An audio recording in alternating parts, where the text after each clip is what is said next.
Hi, I'm Jessica Brown from the Centre for Independent Studies, and I'm here at Concilium with Dr. Paul Wolfowitz. Dr. Wolfowitz, welcome to Australia. Now, you said in your speech at Concilium that the 20th century was one of the bloodiest in history. The bloodiest. The bloodiest. Yeah. Do you think that the rise of China means that this will inevitably continue into the 21st century? No, I really don't. I mean, I said that. I said just because we had some similar problems 100 years ago doesn't mean it has to have a similar outcome. And I'm cautiously optimistic, in fact, that this will be not the bloodiest century in history, but the most democratic one in history.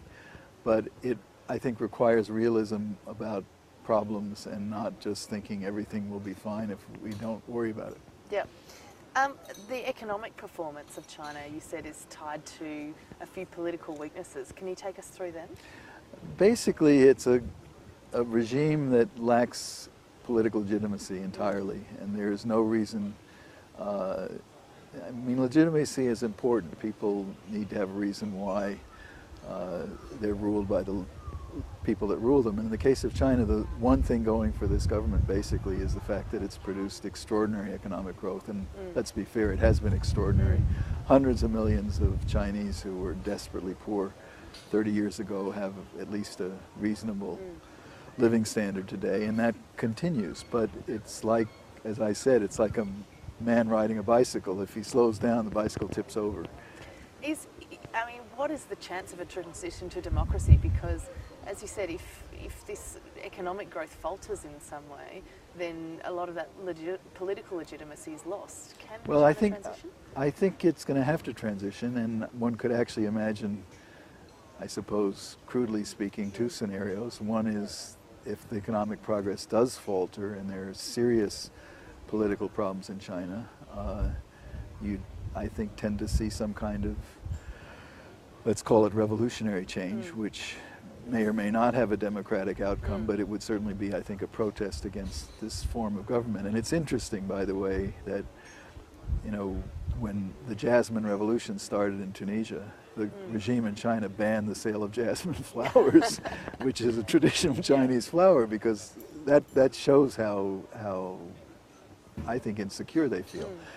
But the other scenario, which I frankly think is the more likely, and I think it's the more hopeful one, is what we've seen, for example, in South Korea. I remember being told as late as 1983 by senior American diplomats when I was the Assistant Secretary of State that don't push on this democracy issue in South Korea. That Korea's never had a democracy in its history and don't expect one anytime soon. Well, 4 years later, they had a direct election of their president. Things change when people achieve middle-class status, and their view of how they're willing to be governed changes. And there's no way to predict when that might happen or what form it will take, but I think it's pretty hard to expect China with, let's say, a per capita income of $30,000 a year, which is, what, 3 times what it is today, to continue to be governed the way it's governed now. So you do buy into this idea that economic growth is really the catalyst for a transition to democracy? Because China's often put up as sort of the exception to that rule, if you like. Yeah, I don't think it qualifies as an exception. I mean, Singapore might qualify as an exception, but even Singapore first of all, Singapore is a much more open place than China, and it's changing as well. But mainly, Singapore is very small and very exceptional. I think you need a source of legitimacy in a country as big as China, and Marxism doesn't do it any longer. How do you think China sees the role of the US in Asia at the moment? I think one of the other speakers said it. I think China wants to be the dominant power in Asia. And by the way, that's an aspiration that may not go away just because the Chinese political system changes.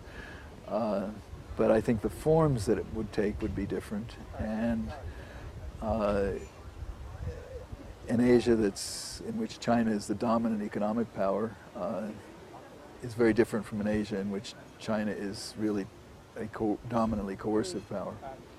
And that sort of leads into my next question. What about the other countries in the region who do all seem to be moving closer to the US in response to China's rise? Well, I think one thing to remember is just how many people are in the rest of Asia. Yeah. and how much economic potential there, not just potential, economic strength and potential. You know, we all of a sudden want to forget about Japan because it's only number 3. Well, excuse me, it's a very, very substantial economy, and with enormous actual and potential strengths. And then there's Indonesia, which is a mere 200 million people. I mean, it's only because you have China and India next door that it doesn't look huge. And I find even people in this part of the world a little surprised when you point out that if you take all 10 countries of the Association of Southeast Asian Nations, it's 600 million people. It's just enormous, and most of them are growing pretty impressively, and it's uneven. But Vietnam, Indonesia, more or less Thailand. If the Philippines would just get their act together, it would be formidable. Yeah, I mean, we saw last weekend the ASEAN countries meeting with China, America as part of the ASEAN Regional Forum, the East Asia Summit. Do you think this type of process will socialise China? Do you think that's working? I'm not sure that socialise is the right word. I think it misunderstands the Chinese, and frankly, I don't think they are looking to be socialized by the rest of us. But I think if they're, let me put it this way, I think when you get all the countries of this region in the same room, the dominant sentiment is going to be for maintaining a peaceful status quo. And in fact, I can recall 30 years ago being in meetings with more or less that same group of countries, although the Chinese weren't present then, in which we were reminded constantly about being careful about a U.S.-Japan trade war, because as they put it, when the elephants fight, it's the grass that gets trampled. Hearing that sort of thing makes you behave a little better, I think. Yep. Just one final question on a bit of a different topic. You mentioned inside the session in Concilium that Indonesia is a country that's close to your heart. How do you feel that's going? Because there's been a lot of commentary that maybe some of the democratic transition and growth that's going on in Indonesia has stalled a little bit over the last year or so. What do you make of that? Well, I guess, you know, it's coming from the same people who's, I'm sorry, I don't mean to be glib, but I mean in 1998, 1999, after Suharto fell, no one expected that Indonesia would be doing this well today. Some of us, I guess I'd put myself in the optimistic category, were cautiously hopeful that it would do well, but it's done very well. And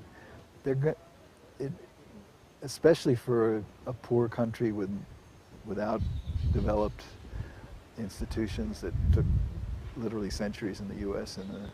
and England to develop, and in Australia, one should not expect straight line progress. I would say overall Indonesia is still doing quite well, and most of all it's progressing economically, it's socially relatively peaceful, it's probably more unified than it was 10 years ago when people were worried about Aceh splitting off.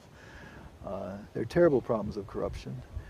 The thing that worries me the most is that, not that the society as a whole is becoming less tolerant. I think it's really actually a rather tolerant society in terms of the different ethnic groups and religions, but there's been a disturbing level of violence against Christian churches and against minority Muslim sects, and I think the government hasn't been firm enough in dealing with that. A more authoritarian government probably would have cracked down.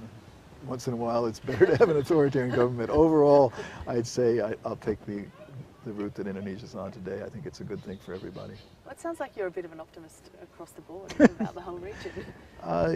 Look, I think